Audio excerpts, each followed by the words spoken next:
Abra comigo aí sua Bíblia, no livro de Marcos, capítulo de número 10, e o versículo 42 até o 44. Hoje nós vamos falar sobre alguns princípios bíblicos de liderança. A gente sabe que tudo na vida é regido por princípios.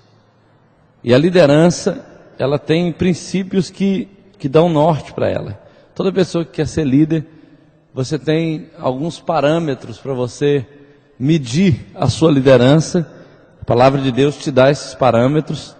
E hoje nós vamos ver alguns exemplos de homens que foram grandes líderes.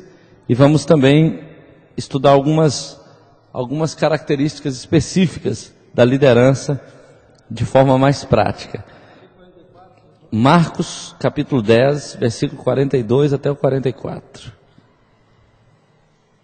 que diz assim: Mas Jesus, chamando-os para junto de si, disse-lhes: Sabei que os que são considerados governadores dos povos têm-nos sob seu domínio, e sobre eles os seus maiorais exercem autoridade.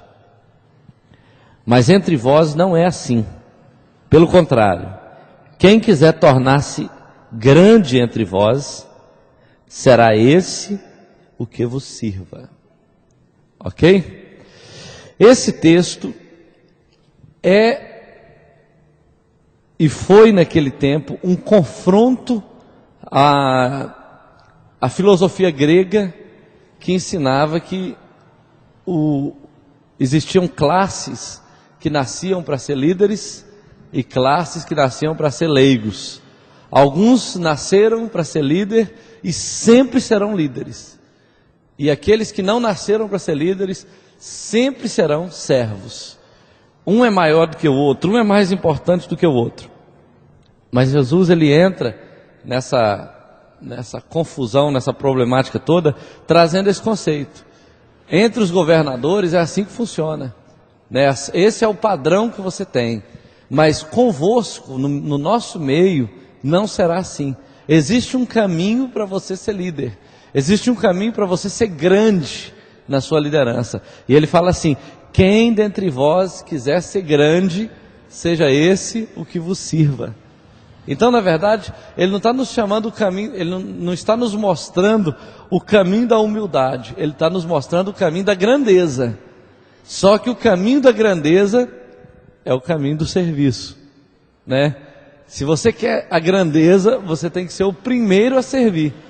E se você serve, inevitavelmente você será grande. Você pode observar que todas as pessoas que se destacaram no mundo, as empresas, todas as pessoas, os escritores, os profissionais que se destacaram na sua área, eles só se destacaram porque eles conseguiram resolver o problema de uma grande quantidade de pessoas, né? E por causa disso, ele serviu tão bem essas pessoas que ele ficou grande.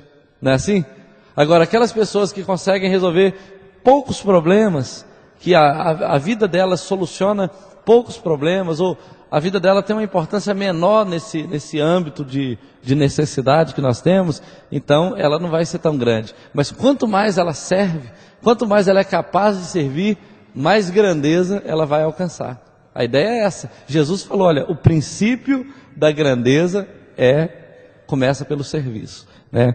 Então nós vamos ver que algumas pessoas na Bíblia se destacaram como grandes líderes. E o que os levou a ser tão grandes na liderança? A primeira delas é Moisés.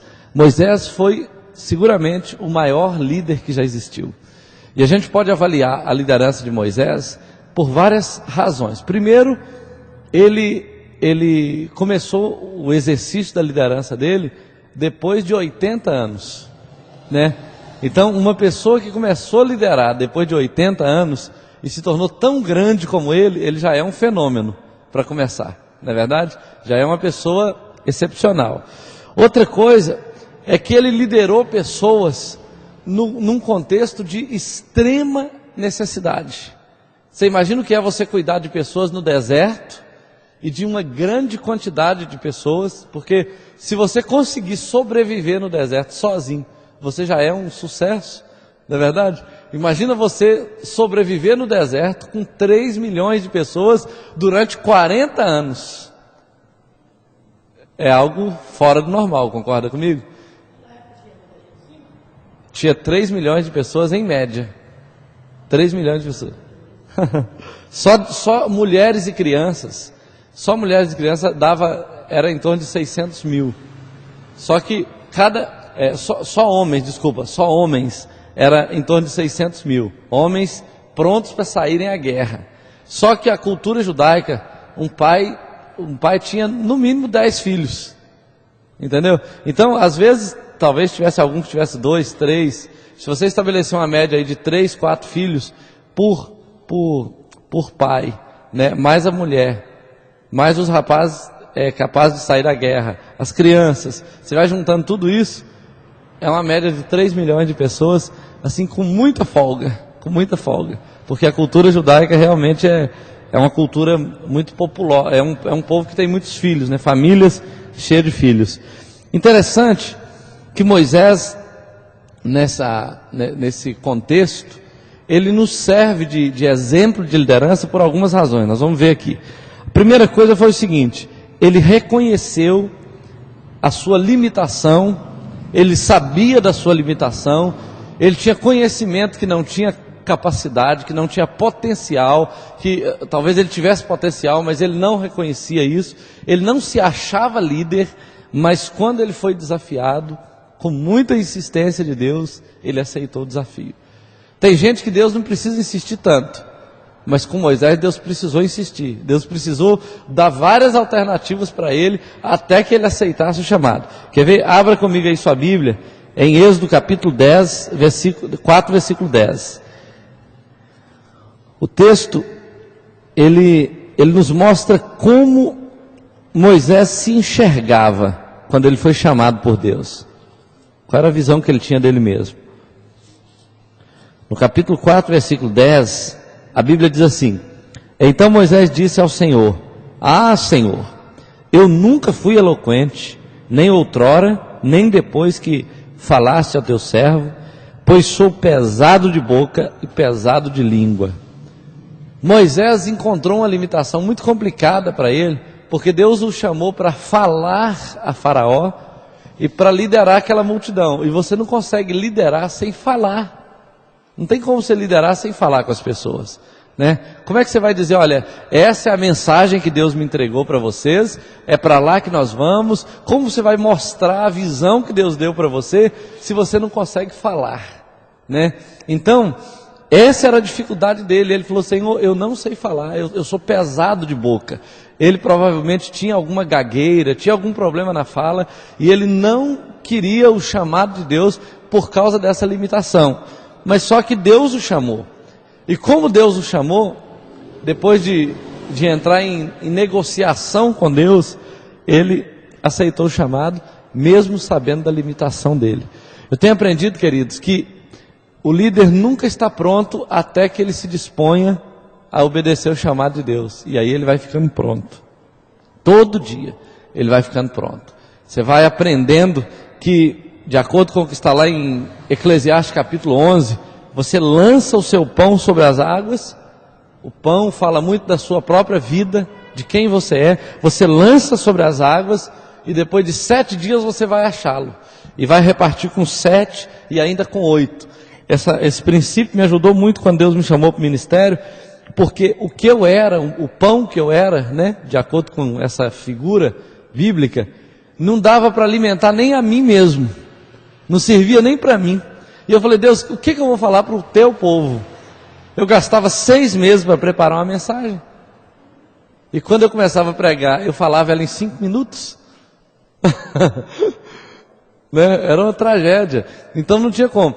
Só que eu comecei a entender que tudo aquilo que Deus me ensinava e que eu transmitia para o pessoal, para a igreja, voltava para mim. Eu aprendia enquanto eu estava ensinando.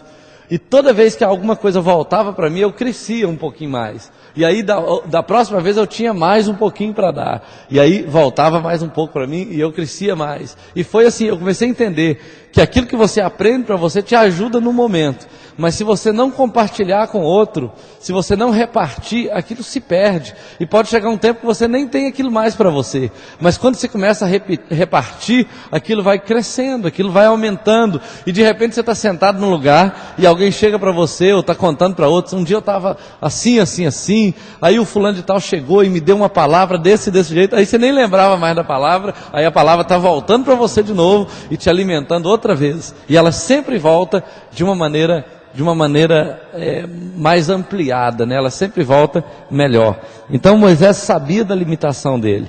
Ele sabia que ele não tinha habilidade de falar. Ele era pesado de boca. Ele já tinha 80 anos. Ele nem falou isso para Deus. Ele nem disse, olha Deus, eu estou velho, Senhor, chama outro. Mas ele disse, Senhor, eu não tenho como falar.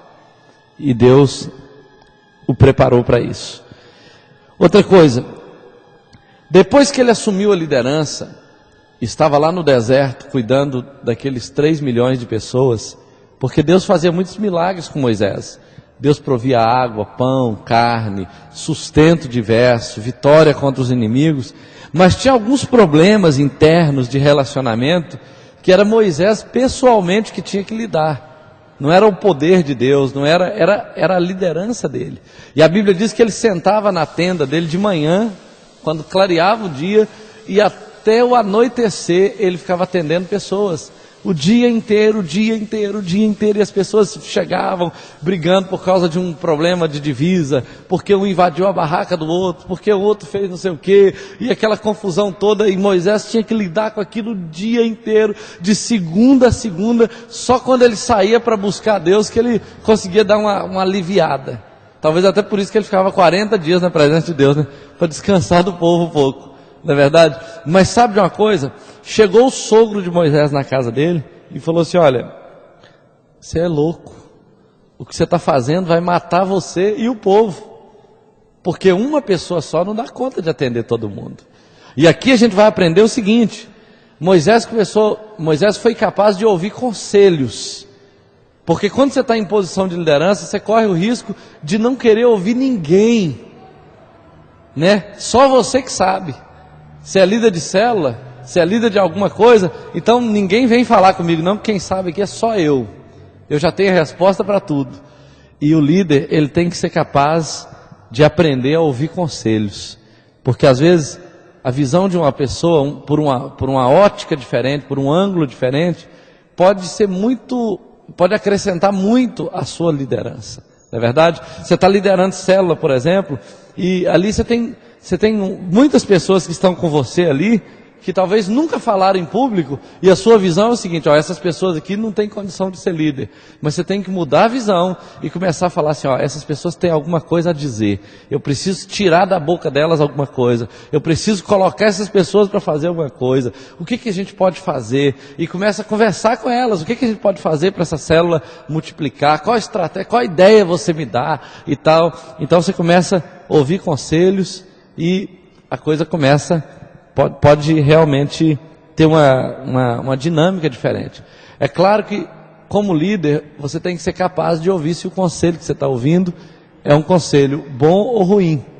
É um conselho que vai acrescentar ou não, né? É um conselho que vai abençoar o todo ou não, né? Por exemplo, o pessoal que estava reunido lá na Bahia, tinha um irmão que veio de uma outra igreja e estava sem igreja, tinha um tempo. Aí ele reuniu com os irmãos numa célula e fez uma proposta para o líder. Ele falou assim, larga esse pastor lá de Viçosa, larga esse pastor e vamos abrir a igreja aqui, nós mesmos vamos sustentar você e não sei o que, e vai dar muito certo e tal. E fez a proposta para ele. E aí ele falou assim, olha, você está muito enganado comigo.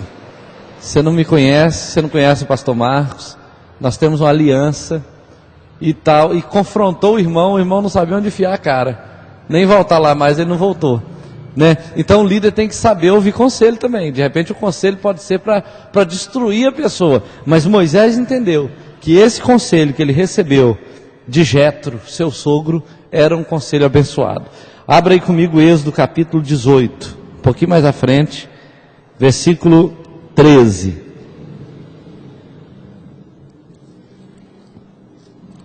Êxodo 18, versículo 13. Vamos tirar um trechozinho aqui. Vamos ler, na verdade, o versículo 21.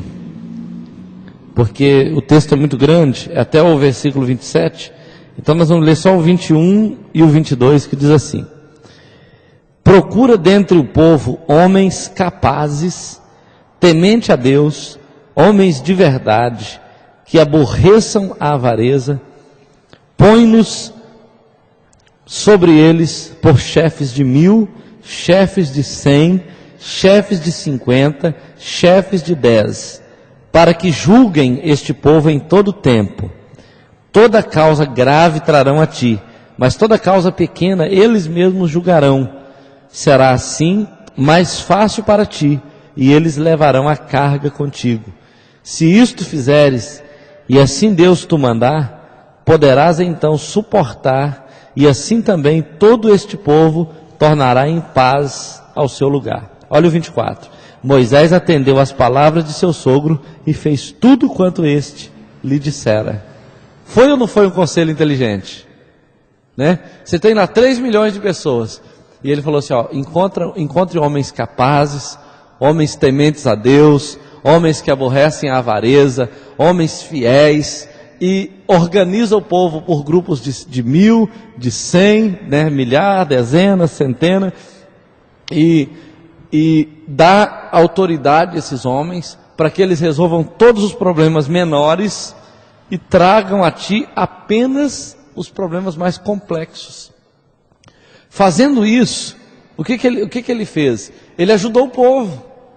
A visão de Jetro resolveu o problema de milhares de pessoas, que tinha gente que estava agendado com Moisés para 2014 ainda, esperando o dia de ser atendido. Já imaginou? Se atender todo mundo assim? Então Moisés tinha que estar vivo até hoje para atender todo mundo. Mas como Jetro deu uma visão de organização, né, da multidão, porque a multidão, se ela não for organizada, ela se perde. Você não resolve os problemas a tempo e a coisa se complica. É por isso que a gente trabalha com célula, com rede, com discipulado. Por quê? Porque a gente quer que cada pessoa consiga ser atendida dentro das necessidades dela, e em alguns casos mais complicados acaba chegando a mim. Mas eu sei que tem muita gente por aí resolvendo problemas. Tem muita gente, pastor Robson, pastora Flávia tem resolvido muito problema, os líderes de célula têm resolvido muito problema, líderes de rede têm resolvido problema, mas não só eles, tem alguns grupos, assim, alguns irmãos mais maduros, que quando encontram algum problema já vai lá, já resolve, só traz o resultado para a gente. Então isso é uma bênção, isso é uma bênção. Você imagina se 300, 400 problemas chegassem a mim todas as semanas, não precisava nem ser todo dia não, e eu tivesse que lidar com todos eles ao mesmo tempo, continuamente, eu ia ter que ter um psiquiatra por minha conta 24 horas por dia, não é verdade? Ou então eu tinha que viver só no trono, né, de Deus. Agora, outra coisa que eu vejo em Moisés. Moisés trabalhou em equipe. O versículo 20 mostra o seguinte, ó, o sogro de Jetro dando aquele conselho para ele, no 20 diz assim: ensina-lhes os estatutos e as leis, faz-lhes saber o caminho em que deves andar e a obra que deves fazer, que devem fazer.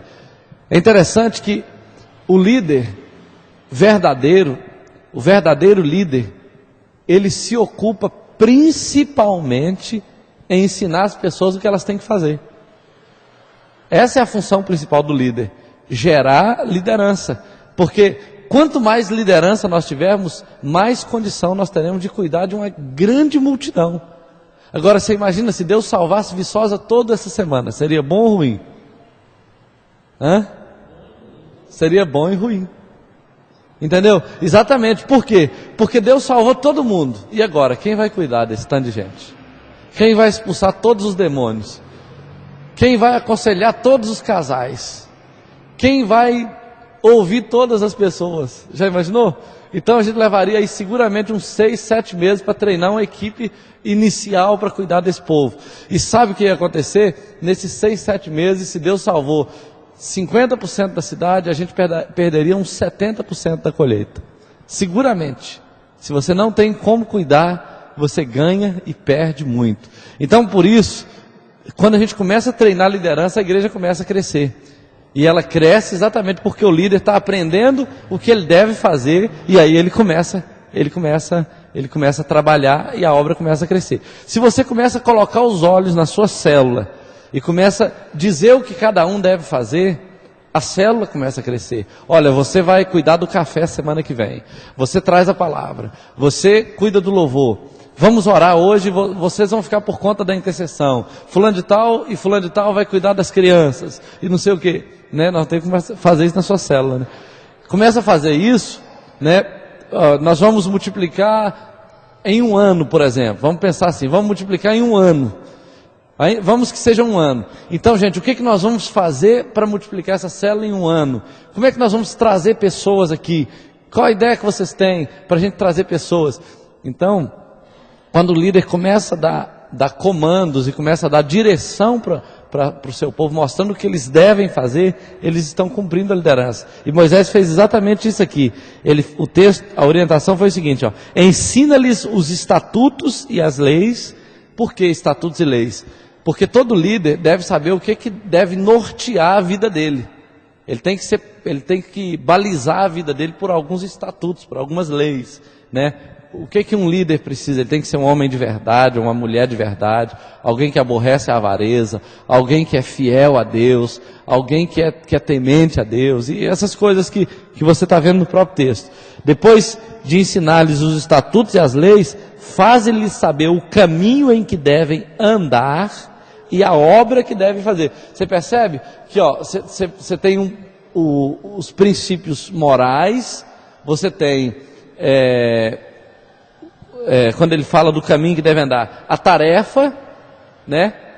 A tarefa, o caminho que eles devem andar, e eles têm também a obra que devem fazer, as coisas práticas da liderança, tudo que está ligado ao dia a dia da liderança, como começa uma célula, como dar uma palavra, como prepara uma palavra, como deve ser o louvor, como deve ser o lanche, coisas simples.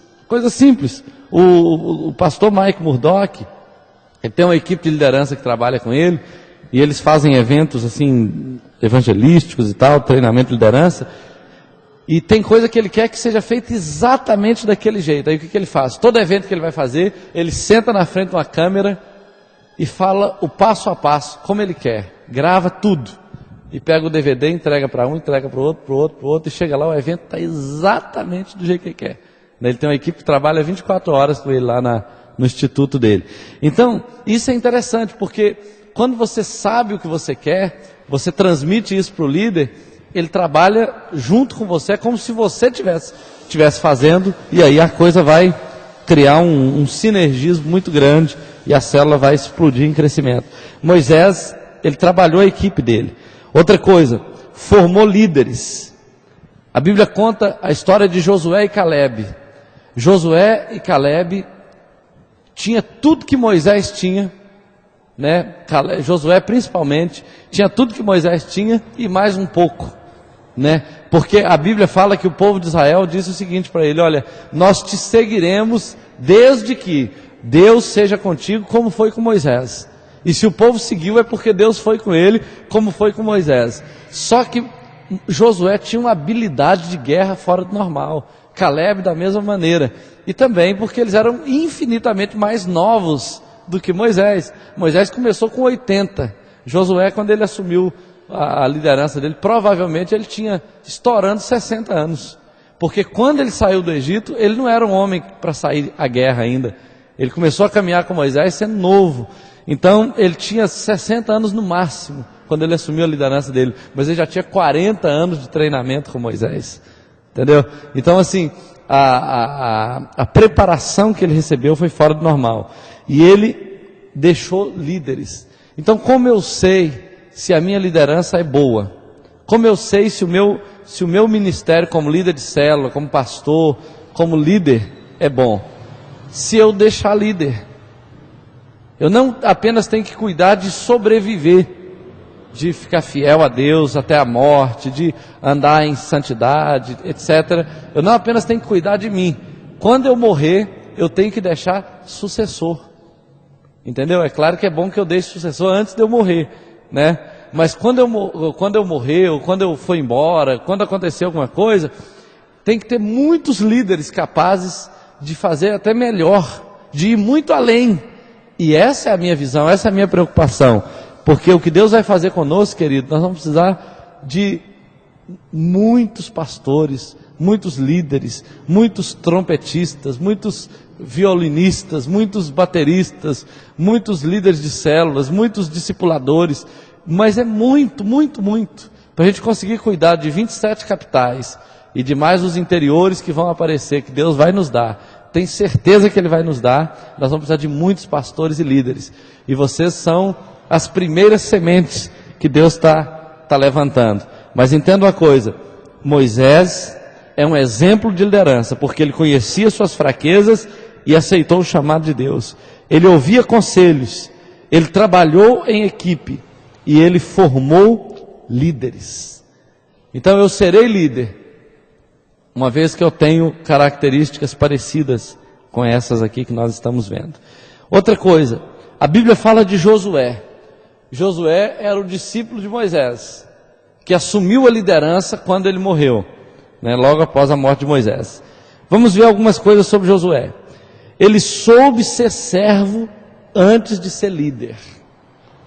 Uma coisa muito interessante na vida de Josué, ou na vida de qualquer um que está debaixo de liderança, é ele saber o lugar dele no tempo em que ele está em treinamento. Saber o lugar dele. Tem coisa que você faria muito melhor do que o seu líder, mas se você não for o líder, você tem que acompanhar o seu líder, ir com ele até chegar o momento de você fazer melhor do que ele. Porque às vezes o cara quer atropelar o outro, na verdade ele quer passar por cima, e aí ele atrapalha ele e ele se prejudica, porque aí ele não vai crescer mais. Ninguém vai querer liderar essa pessoa. Josué não. Josué estava lá caladinho ao lado de Moisés. Moisés ia para o monte, ele também ia, né? Moisés estava atendendo o povo, ele estava quietinho, não falava uma palavra, mas estava lá vendo como é que ele atendia o povo. Moisés ia para a presença de Deus, ele estava lá junto. O povo estava lá no arraial, fazendo de tudo, brincando, brigando, arrumando problema, trabalhando, fazendo as coisas deles. Josué estava lá na tenda, perto de Moisés. Então esse compromisso que ele assumiu de andar próximo do líder dele, fez toda a diferença no dia em que Moisés morreu. Não foi nenhuma pessoa que chegou e falou assim, Moisés não chegou para o povo e falou assim, gente, eu estou deixando Josué aí, estou morrendo, mas Josué é a pessoa que eu elejo como meu substituto. Ele não fez isso, mas o povo sabia que não existia nenhuma pessoa em toda Israel que fosse tão cheio de Deus, que tivesse habilidade como Caleb tinha. Porque Caleb andou próximo, Caleb sabia de tudo como era feito, como Moisés lidava com o ministério dele. Então você vai ver vários exemplos na Bíblia, que estão aí, por exemplo, vamos ver esse aqui de Êxodo 24, versículos 12 a 14. Êxodo 24, dos versículos 12 até o 14, diz assim: Então disse o Senhor a Moisés, sobe a mim ao monte e fica lá, dar-te-ei as tábuas da lei, as tábuas de pedra e a lei e os mandamentos que escrevi para os ensinares. Levantou-se Moisés com Josué, seu servidor, e subindo Moisés ao monte de Deus, disse aos anciãos, esperai-nos aqui, até que voltemos a vós outros. Eis que Arão e Ur ficam convosco. Quem tiver alguma questão, se achegará a eles. Tendo Moisés subido, uma nuvem cobriu o monte, e a glória do Senhor pousou sobre o monte Sinai, e a nuvem o cobriu por 6 dias. Ao 7º dia, do meio da nuvem, chamou a Moisés. E aí vai. Olha só, qualquer um de nós aqui, vou dizer até melhor, qualquer um dos 3 milhões de pessoas que estavam no arraial gostaria de ver o que Josué viu de camarote. Qualquer um. Só que todos estavam lá no arraial, enquanto só Josué estava lá naquele lugar, naquela posição, naquele monte. Então, isso faz uma diferença muito grande. Faz uma diferença muito grande. Eu me lembro que o meu ministério, quando eu comecei a pastorear em Ipatinga, eu cheguei no seminário magro, sem dinheiro, sem conhecer ninguém, sem lugar para morar, não tinha lugar para morar, não conhecia uma pessoa, Deus mandou vir, eu fui, com a minha mala de ida, não tinha dinheiro para voltar, não sabia onde eu ia morar, onde eu ia ficar, eu só fui. E lá eu conheci um pastor, almocei na casa dele, a história é longa, almocei na casa dele, conheci, ele me adotou, eu fui morar numa creche e tal. Esse pastor já estava no fim da carreira dele, aos 69 anos, ele tinha entregado, já tinha encerrado o ministério, tinha formado muitos pastores, tinha aberto faculdade, tinha construído igrejas, mas ele estava velho, aposentou, e aí ele tinha parado. Aos 69 anos ele fez uma pós-graduação em filosofia e começou uma igreja de novo. E abriu uma faculdade, abriu uma creche e começou tudo de novo. E aí foi quando eu cheguei lá, já tinha um tempinho que ele tinha começado. E eu comecei a andar com ele. Era um velhinho, cearense, gente boa demais, tinha muita história para contar, tinha muita experiência vivida ao longo de mais de 50 anos de ministério, próximo a isso. E eu então comecei a andar com ele. Ele ia para o lugar, eu estava na cola. Eu dirigia para ele. Eu andava com o violão no carro. Quando ele abria a boca para cantar, eu tocava o violão para ele. E ele começou a gostar de mim. E aí pronto, a gente começou a andar junto.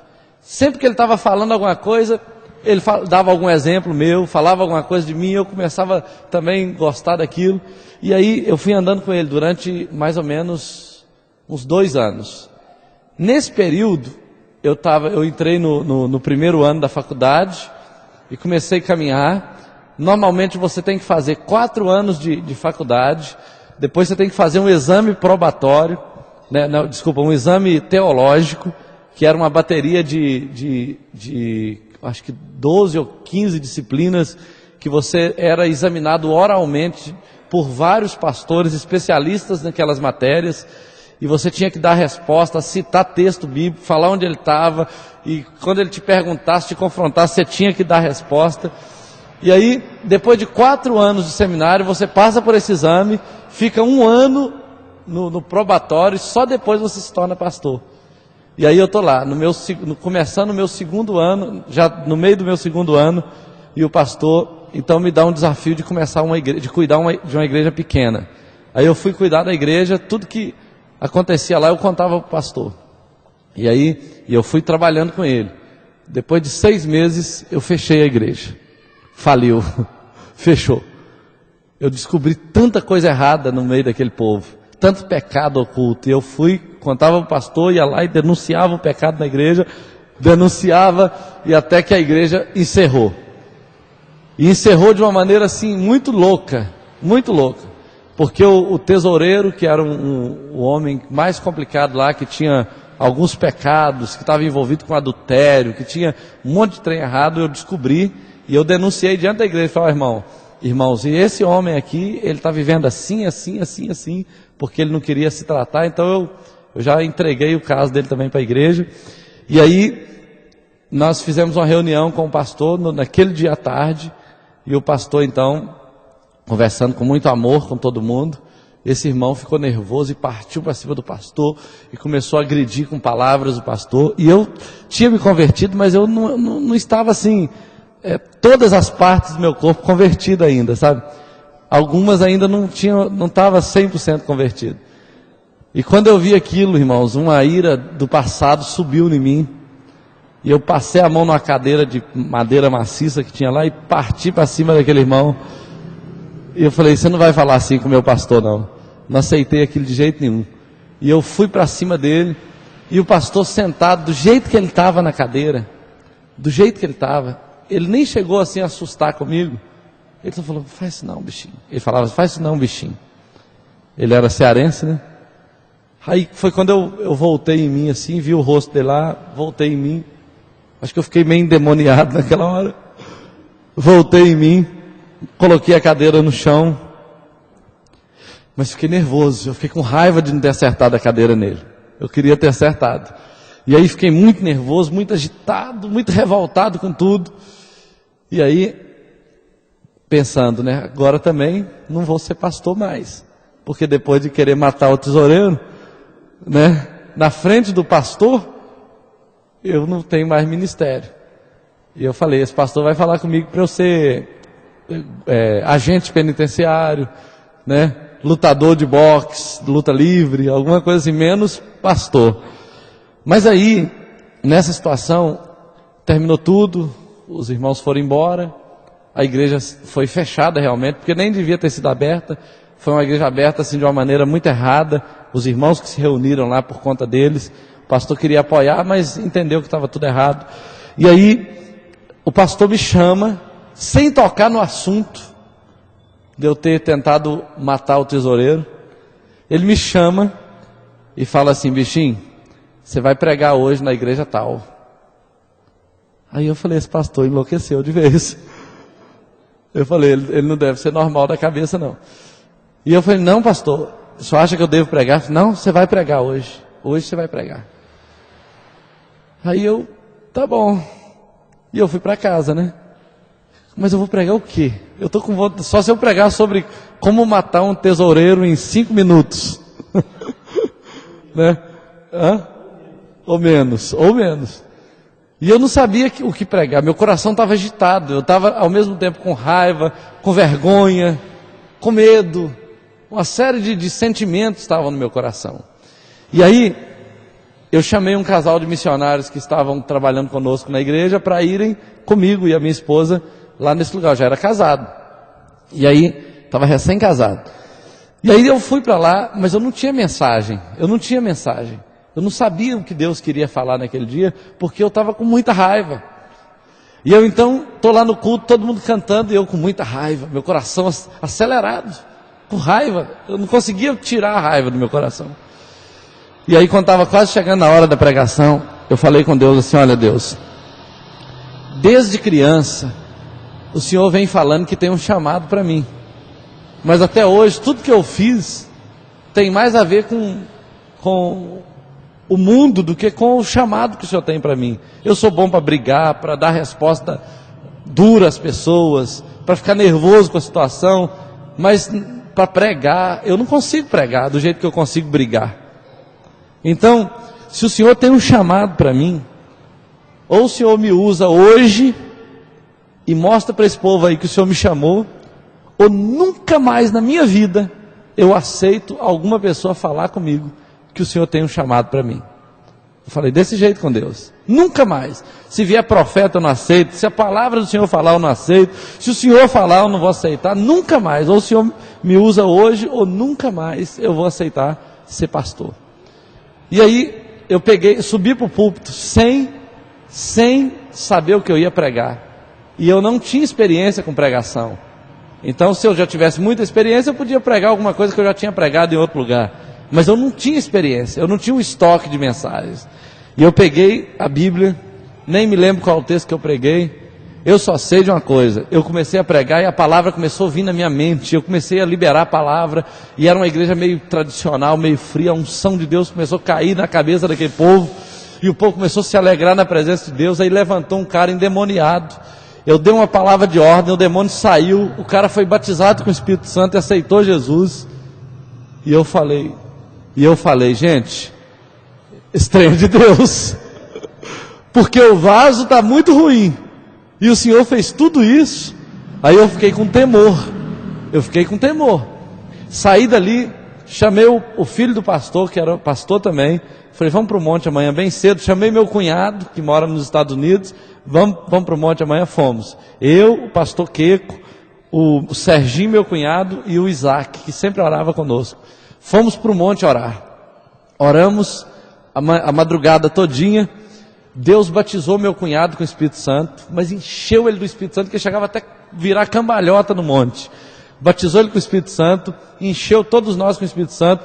Quando estava amanhecendo o dia, o tesoureiro chegou lá, aquele que eu queria matar no dia anterior. E quando ele chegou lá, meu coração já estava tratado.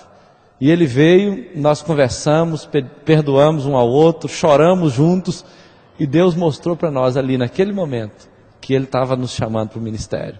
Então, a coisa às vezes não é, ela não necessariamente, ela não é uma coisa tão simples. Mas quando você anda junto com alguém que Deus está usando para treinar você, esse alguém pode te dar alguns comandos que você não vai concordar. Na minha cabeça, eu não estava qualificado para pregar naquele dia.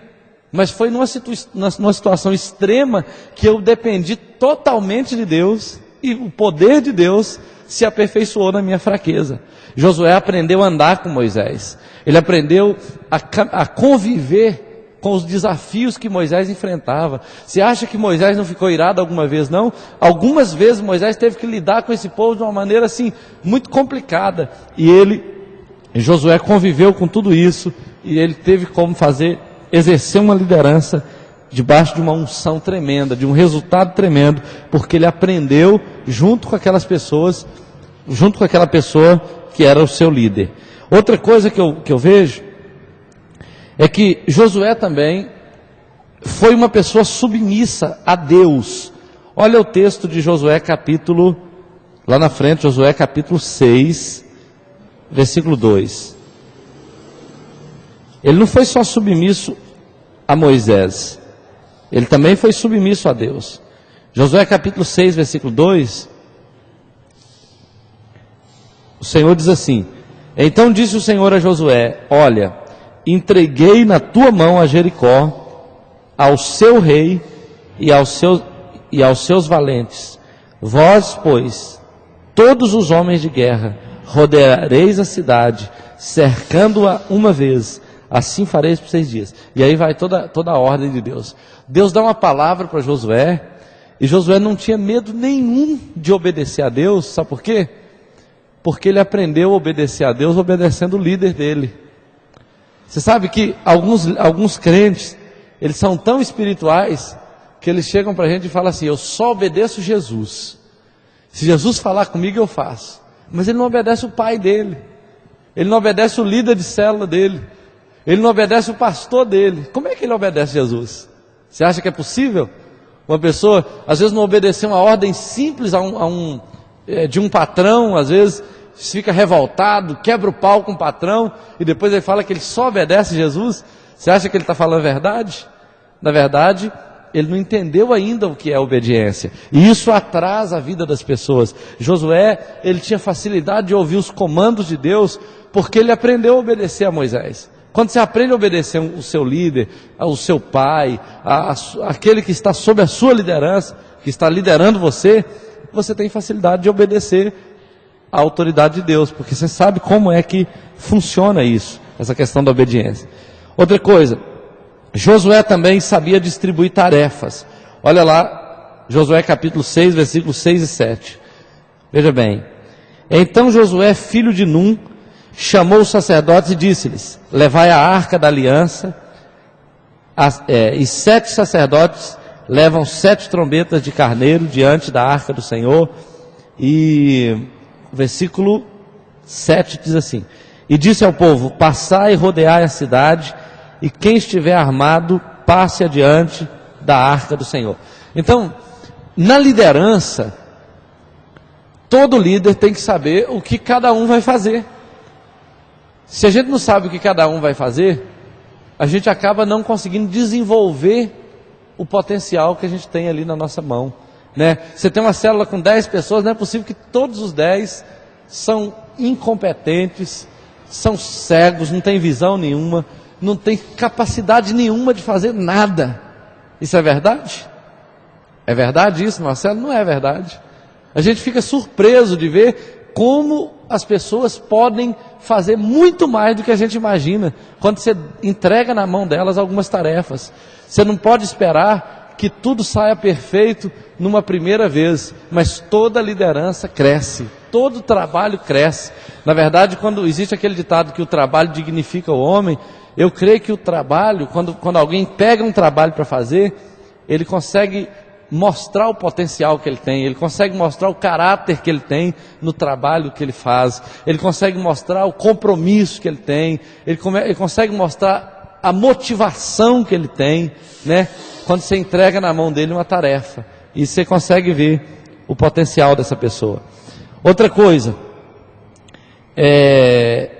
ele deu ordens claras, o versículo 10 mostra isso, olha bem. Porém, ao povo ordenar a Josué dizendo: não gritareis, nem fareis ouvir tua voz, nem sairá palavra alguma da vossa boca, até o dia em que eu vos diga, gritai, então gritareis. Você imagina o que é você fazer uma multidão de 3 milhões de pessoas, não fazer sair som nenhum da sua boca durante 7 dias? Loucura, né? Loucura. Mas é interessante, por que o povo conseguiu obedecer? Porque a ordem era muito clara. Posso falar um pouquinho? Não. Uma palavrinha só? Não. Nesses 7 dias, ninguém vai falar nada. Vocês vão andar em silêncio. Vocês vão andar em obediência. Só que o povo sabia tanto que Deus era com ele, que o povo começou a andar com ele desse jeito. Não, Josué falou, nós vamos fazer porque Deus vai honrar a nossa obediência. Deus vai nos dar um resultado tão grande com a nossa obediência, que nós vamos honrar a liderança, a nossa liderança. Então, o povo andou debaixo dessa ordem clara. Outra coisa, a Bíblia mostra que ele foi à frente, junto com o povo, como um modelo. Olha o versículo 12. Levantando-se Josué de madrugada, os sacerdotes levaram de novo a arca do Senhor. Então Josué foi o primeiro a se levantar, foi o primeiro a se posicionar, foi o primeiro a puxar o povo. Liderança também é isso. Nós sabemos que a gente só consegue ter êxito em alguma coisa depois que a gente experimenta. Eu me lembro que a primeira vez que eu trabalhei com células aqui na igreja, nós tivemos bastante células, muitas células, tivemos bons resultados de célula. Eu tentei liderar a célula e não consegui, por várias razões. Porque eu não conseguia achar o tempo, porque tinha que cuidar de vários líderes dos 12 que já eram uma célula, tinha que cuidar da equipe toda, e aí não conseguia ter uma célula. Dessa vez que a gente começou de novo, a visão todinha de célula começou com a célula lá na minha casa. Lá dentro de casa, começamos eu, Marcelo, deixa eu ver quem mais, Viviane do Evandro, aí chegou o Tatão, mas a família dele. Começamos assim, um grupinho pequeno, depois veio o Reinaldo, né? Começou a ir lá para casa também, e foi assim.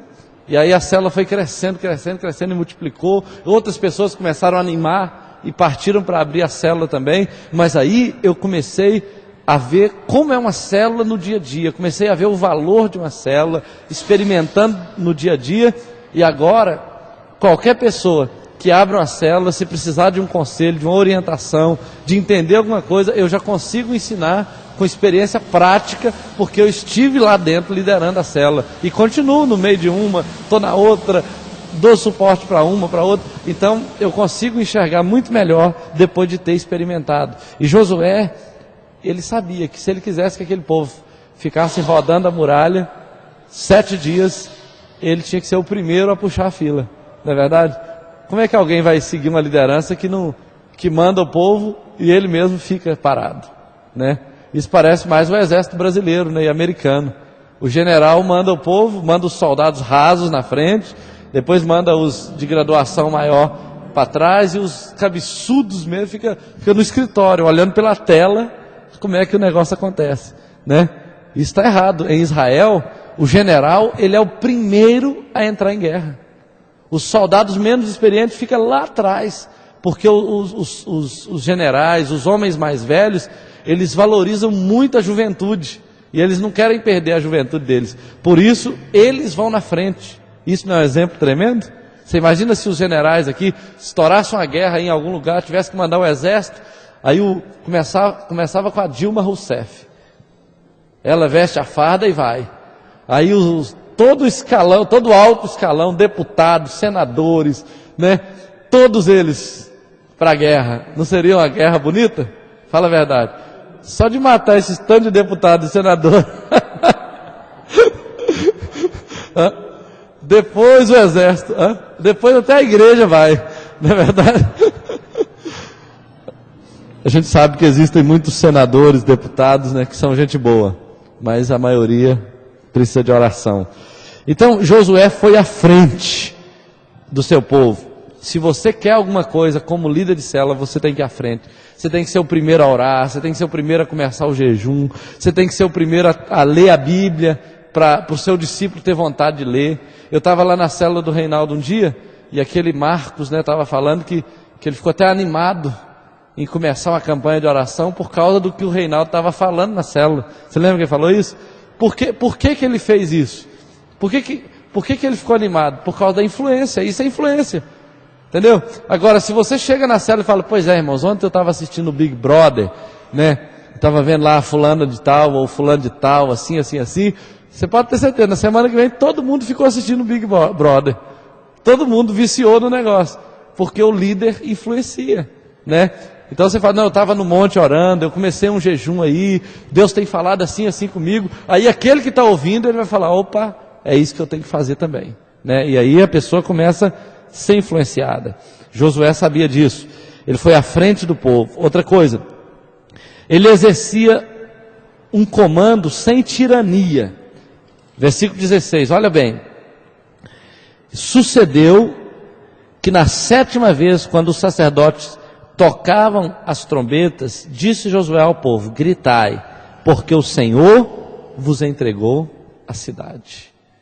É interessante que quando uma pessoa dá uma ordem clara, não significa que ela tem que ser mal educada, que ela tem que ser tirana, que ela tem que ser autoritária, não é verdade? Não precisa ser. A ordem pode ser clara, mas ela pode ser dita com amor, né? Quantas vezes eu já cheguei para pessoas e falei com elas assim, olha querido, você precisa de orar. E eu lembro que eu atendi uma pessoa aqui um dia, e ele estava com muito problema, e eu falei com ele assim, olha, eu estou disposto a te ajudar. Eu me importo muito com você, eu quero te ver crescendo, eu estou pronto para te ajudar. E eu quero orar com você todos os dias, você topa? Topo. Qual horário que você pode? Não posso estar horário, não posso estar horário. Foi, então vamos marcar 5 horas aqui na igreja, 5 da manhã, durante tantos dias. E aí, ele falou, mas 5 horas? Eu falei, 5 horas. Eu estarei aqui 5 horas te esperando, e nós vamos estar juntos aqui, vamos estar orando. Então, diz ele que gostou de saber que eu estava disposto a estar aqui 5 horas da manhã, orando com ele. Ele gostou tanto que ele não conseguiu ficar dormindo na casa dele, ele veio para cá, para orar. Entendeu? Então assim, às vezes você pode ser claro com uma pessoa e amorosa ao mesmo tempo, né? Porque a sua liderança não te dá o direito de destratar pessoas, não te dá o direito de humilhar pessoas, não te dá o direito, pelo contrário, o seu papel é colocar a pessoa para cima. Você pode ver como é que Deus fala com os líderes dele, olha, sede forte, você é vencedor, você é mais do que vencedor, o meu espírito está sobre você. Ele sempre te dá a palavra para te jogar para cima, e esse deve ser o papel do líder também. Outra coisa, ele lembrava os compromissos que ele havia assumido. No versículo 22, conta aquela história de Raabe. Quando Josué esteve visitando Jericó, ele fez um trato com Raabe, que era uma prostituta, que havia hospedado eles em sua casa. E aí ela disse, olha, sabemos que o Senhor vai entregar essa cidade na mão de vocês, já entregou, nós estamos com medo aqui dentro, mas poupe a minha família. E ele falou assim, todos os que estiverem dentro da sua casa, no dia que o Senhor derrubar essas muralhas, todos serão salvos. E aí fez um compromisso dela deixar um fio de escarlate, uma fita vermelha na parede da sua casa, na janela da sua casa. E é curioso que a Bíblia diz que a muralha toda caiu, ela só não caiu naquele ponto onde estava a casa de Raabe, né? Deus foi fiel em cumprir a palavra de Josué com aquela mulher. Deus honrou a palavra dele. E Josué entrou lá, salvou a família toda. Essa mulher se casou com Salmão, que foi, junto com Salmão, foram pai de como é que é? Ela casou com uma pessoa lá que eu não me lembro qual foi o nome, não sei se é Salmão não. Que depois foi pai de Salmão, que foi o vô de Davi, pai de Jessé e vô de Davi. Então essa mulher se tornou uma mulher importantíssima na história por causa de um compromisso que o líder assumiu e cumpriu. Então líder, ele tem que ser homens de compromisso, né? Mulheres de compromisso. Outra coisa, assumiu o erro do grupo e tratou o erro do grupo. Olha lá, Josué capítulo 7, versículo 6. Veja bem. Então Josué rasgou as suas vestes e se prostrou em terra sobre o seu rosto perante a arca do Senhor até a tarde, ele e os anciãos de Israel, e deitaram pó sobre as suas cabeças. Lembra dessa história?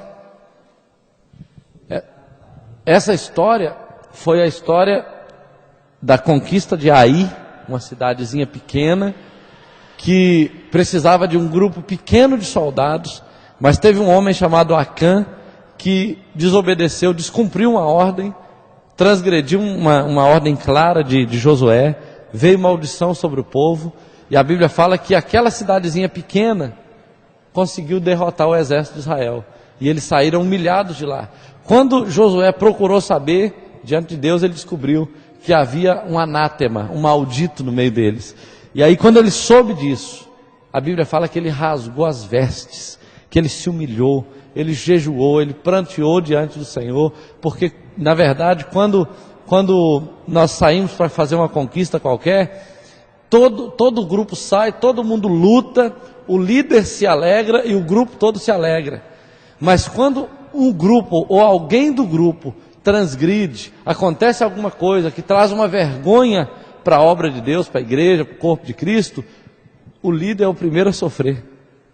Ele é o primeiro a gemer, a pagar um preço, a chorar diante de Deus, porque ele sabe que aquilo aconteceu na liderança dele.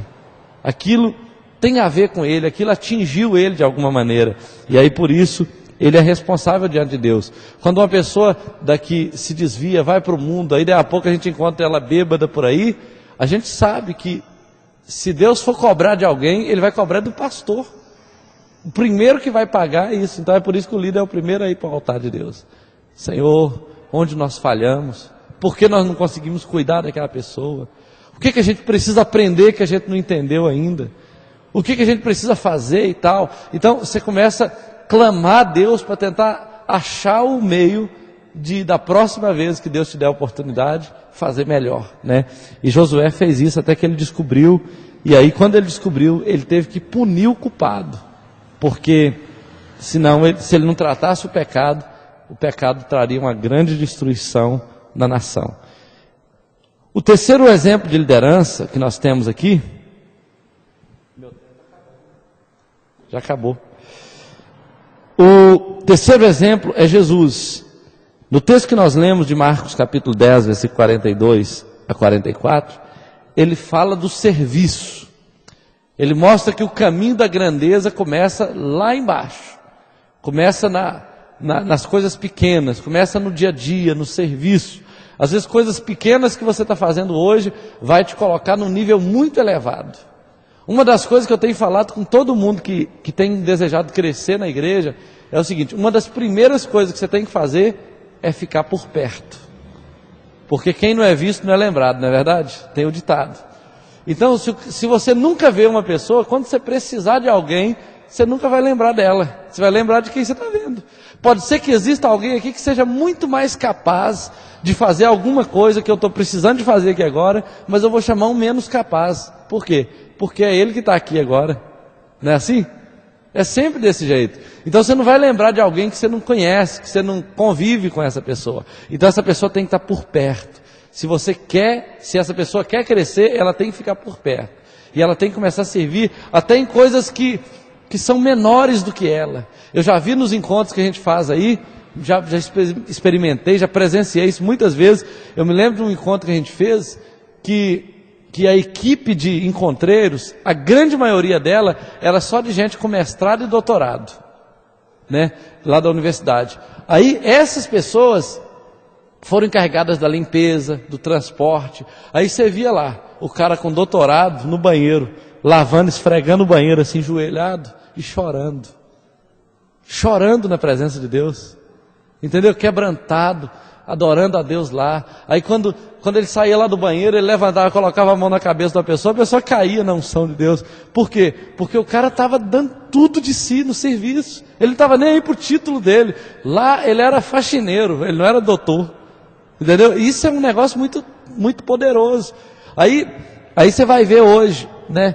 Às vezes a pessoa no dia a dia ela tem envolvimentos sociais aí que a pessoa chama ela de senhor, de doutor, de não sei o quê, mas quando ela está servindo, ela está lá como um servo mesmo. E isso agrada a Deus. Isso agrada a Deus. Os maiores que mais chamam a atenção de Deus não são os que mais aparecem necessariamente, são aqueles que estão servindo para valer. São aqueles que estão dando tudo de si, que estão marcando vidas com o trabalho que eles prestam a essas pessoas. Porque na verdade, toda aquela unção que flui no encontro, todo aquele derramar de Deus na vida da pessoa, que muda a história daquela pessoa, é resultado do serviço daquele grupo. Não é assim? Então isso tem um peso eterno na vida da pessoa. Outra coisa, Jesus não se preocupou em estar em evidência. Ele se preocupou em estar com as pessoas. Ele até se tornou uma pessoa que ficou em evidência, mas não porque ele buscou isso. Ele buscou estar no meio das pessoas. Só que o número foi aumentando tanto, né, que ele ficou em evidência. Na verdade, Jesus até hoje continua sendo a pessoa mais influente do mundo, em todos os contextos, até nos contextos onde ele não é respeitado, como no islamismo. Eles falam de Jesus no islamismo. Eles falam, Jesus, não sei o que, detonam Jesus algumas vezes, mas ele é falado. Outra coisa, Jesus, em João capítulo 5, 19, deixou claro que ele sempre ouvia a Deus, ouvia de Deus o que ele tinha que fazer. Ele não saía assim, estou pensando em fazer isso, vou fazer. Ele ia lá, ouvia a Deus, e aí ele fazia. Fazia algo que Deus queria que fosse feito. Algo que era a vontade de Deus. Outra coisa, a sua ênfase era as pessoas, não era as estruturas ou os programas. Ele sempre focava nas pessoas, ele queria investir nas pessoas. Como líderes, queridos, nós sempre vamos enfrentar alguns desafios da liderança. Você que é líder de célula, líder de rede, líder de alguma coisa, você que está servindo, você vai ser criticado. Algumas vezes, alguém vai criticar você injustamente. Alguém vai criticar sua maneira, seu modo, vai achar algum motivo para te criticar.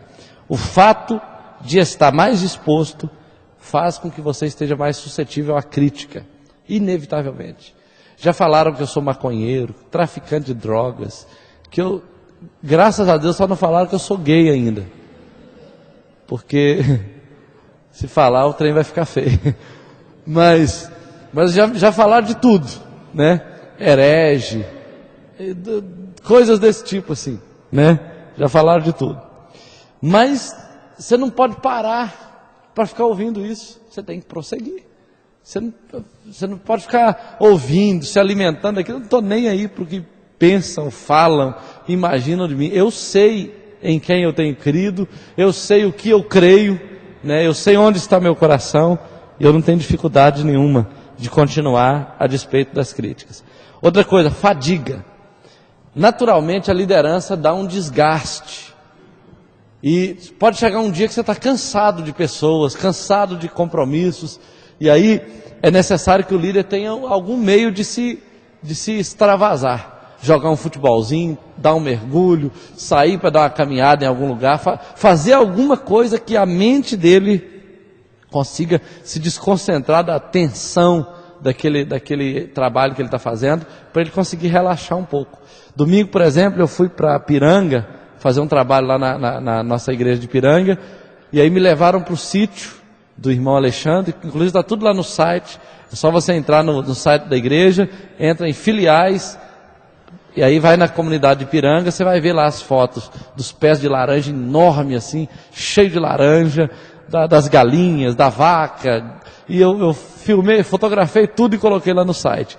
Então um dia desse, mas dá uma recuperada na sua cabeça, dá uma melhorada em você que você nem imagina. Então a gente lida com essa fadiga no dia a dia. Então cuidado com a saúde, o descanso, equilíbrio, colaborarão para que o líder mantenha a sua capacidade de persistir. Às vezes a pessoa desiste, a pessoa não suporta as pressões da liderança, porque ele não tem uma rota de fuga, algumas vezes necessária. Dá aquela fugida e vai fazer alguma coisa que não tem nada a ver. Jogar uma bolinha, correr, nadar, sei lá, pescar, achar uma alternativa. Outra coisa, tempo para pensar. Normalmente a gente sabe que a solução não está em trabalhar mais intensamente, e sim em trabalhar habilmente e estrategicamente. Só que nem todo mundo consegue trabalhar habilmente e estrategicamente sem conseguir achar um tempo para pensar, né? Eu conheci a história de um grande empresário americano, dono de uma rede de hotéis, banqueiro, um cara que se tornou multimilionário, mas antes era uma pessoa pobre. E ele falou que um dos grandes segredos para ele chegar nesse ponto que ele chegou é que todas as semanas ele tirava um dia e ia para a casa de campo que ele tinha lá e ficava lá orando, pensando, lendo alguns textos da Bíblia, meditando, buscando algumas direções de Deus, e o resto do dia ele saía, no resto da semana ele saía e fazia bons negócios e crescia muito, porque ele conseguia se refazer uma vez por semana, né? Você pode ver que Deus... Ele instituiu 7 dias, e o 7º dia, o nome do 7º dia é descanso, né? Não é curioso? Você vai do 1º ao 7º, só que o 7º é descanso. E aí, existem igrejas sabatinas, né, que guardam o sábado. Eu não acho que elas estão erradas em guardar o sábado, em descansar no sábado. Às vezes elas confundem, e aí não atende um cliente no sábado, não faz nada no sábado, né? Às vezes não faz nem comida dentro de casa, mas bebe, fala mal dos outros, às vezes faz uns trem errado no sábado. Então, o que eu vejo é o seguinte: Deus criou um dia chamado descanso para dizer para todo mundo que todo ser humano precisa de descansar uma vez por semana, não é não? Senão o dia de sábado seria descanso parcial, ou dia de trabalhar mais do que todos os outros dias, né? Porque tem gente que guarda o sábado para fazer tudo que ele não fez durante a semana, acumula tudo no sábado. A verdade é o seguinte: nós precisamos achar um meio de descansarmos em algum momento. Eu sou uma das pessoas que precisa fazer isso, achar um jeito de descansar sempre que necessário, porque nós não somos máquinas, né? Nós realmente precisamos de descanso. Outra coisa, ficar sozinho. O líder tende a isolar-se e trabalhar sozinho. É preciso manter uma séria vigilância nesse problema. Na verdade, nós temos que aprender a lidar com a solidão. Alguns momentos sós é muito bom para a pessoa, né, a sós. É muito bom você ter tempos a sós, quando você consegue ler, pensar, refletir e tal, mas você também tem que entender que tudo que você vai fazer no reino de Deus, cabe mais uma pessoa. Você vai orar, chama alguém para orar com você. Você vai visitar alguém, chama alguém. Você vai fazer um churrasquinho sozinho lá, chama alguém para comer esse churrasquinho com você. E aí você vai começar a aprender a compartilhar, dividir a carga da sua liderança no dia a dia, né? Outra coisa, identificação. Para identificar-se com as pessoas, o líder tem que pagar o preço e separar tempo para conhecê-las, compartilhar suas emoções, vitórias e derrotas. Normalmente a gente não consegue crescer na liderança enquanto a gente não conhece as pessoas que estão conosco, né? É quando você começa a conviver e normalmente são os momentos informais que permitem isso. Aqui a gente não conhece ninguém assim, mas você faz um churrasquinho, aí você começa a conversar, e aí, como é que é, e tal, né? Você vai fazer alguma coisa junto, você vai num campo de futebol, por exemplo, você conhece muita gente no campo de futebol, você começa a conhecer como a pessoa age quando alguém dá uma pancada nela, né? Você começa a conhecer as pessoas no dia a dia, não é assim? Se a pessoa é xingadora, se não é xingadora, se a pessoa tem habilidade de liderança, se ela consegue organizar o povo e tal, e aí vai. Se ela é boa de bola, se ela é ruim de bola. Eu sou conhecido no campo como ruim de bola. Outra coisa, ter que tomar decisões desagradáveis é outra coisa que a liderança exige. Algumas vezes, querido, você tem que chamar uma pessoa e falar com ela uma coisa desagradável. Algumas vezes você tem que tomar uma decisão desagradável, tem que tirar um daqui e colocar ali, tem que corrigir um erro, né? Liderança é isso, é igual família. Tem hora que você tem que corrigir um filho, e é ruim demais corrigir um filho, mas se você não corrigir vai ser pior ainda, né? Então, está aí o desafio. O fato de tomar decisões obrigatórias que afetam o bom funcionamento do seu ministério. Mas geralmente os líderes são avessos a ferir as pessoas, e isto pode trazer problemas futuros. Quando for necessário tomá-las, façam. Então, quando tiver que tomar alguma decisão, depois de consultar, depois de saber exatamente o caminho a qual seguir, é necessário tomar a decisão. E por último, penúltimo, utilizar bem o tempo. Deus não chama quem tem tempo. Pode olhar na Bíblia. As pessoas folgadas nunca serviram a Deus. Elas não têm tempo. Sabia? Procura uma pessoa folgada aí, que tem o dia inteiro de folga. Procura para ver se ela pode. Ela não pode, nunca. Ela nunca pode. Dificilmente. Dificilmente ela pode. Dificilmente pode. Mas Deus começa a chamar pessoas que são ocupadas. Pessoas que teriam outras coisas para fazer, mas elas encaixam, dão um jeitinho e tal, e vão fazer a obra de Deus. E aí nós temos aqui, Deus não chama quem tem tempo, Ele chama os ocupados. Todo líder deve administrar bem o tempo que tem. Então é quando você consegue administrar seu tempo, você acha um jeitinho de consolidar alguém, de visitar alguém, de abrir uma célula, encaixa um jeitinho lá e faz uma célula. Lá em Belo Horizonte, por exemplo, onde o Reinaldinho mora, né? Ele falou que tem uma rede de jovens lá que funciona, parece que é meia-noite, né? De meia-noite às 2 da manhã. Porque o grupo que pertence a essa rede de jovens só tem esse tempo. Mas o que eles fazem? Eles vão dormir esse tempo? É uma vez por semana. Eles vão ficar em casa, né, não fazendo nada? Pelo contrário, eles assumiram esse compromisso, da hora lá, meia-noite eles estão lá, fazendo a festa deles, né? Pulando, gritando, dançando, como se fosse 7 horas da noite, porque esse é o tempo que eles têm.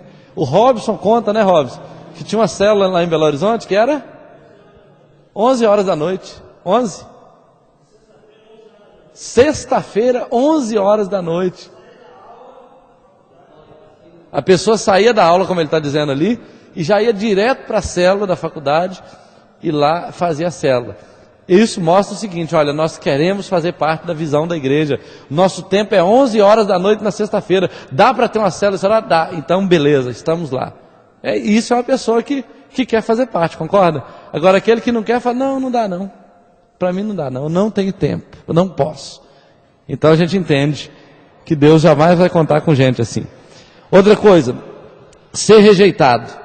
Sempre há a possibilidade de que algum aspecto da sua fé ou da sua perspectiva cristã sobre as coisas seja caluniado. Jesus andou por esse caminho. Na verdade, não existe liderança sem rejeição. Uma vez eu estava passando uma luta muito grande aqui em Viçosa, e aí eu estava buscando de Deus, Senhor, eu preciso de saber a direção, o que eu devo fazer e tal. E aí eu estava lendo um livro, e esse livro conta a história de um pastor que foi liderar uma igrejinha pequena no interior de alguma cidade americana, e quando ele estava lá, os irmãos não queriam esse pastor, e eles combinaram de atrapalhar o pastor o máximo possível, para ele ir embora da igreja.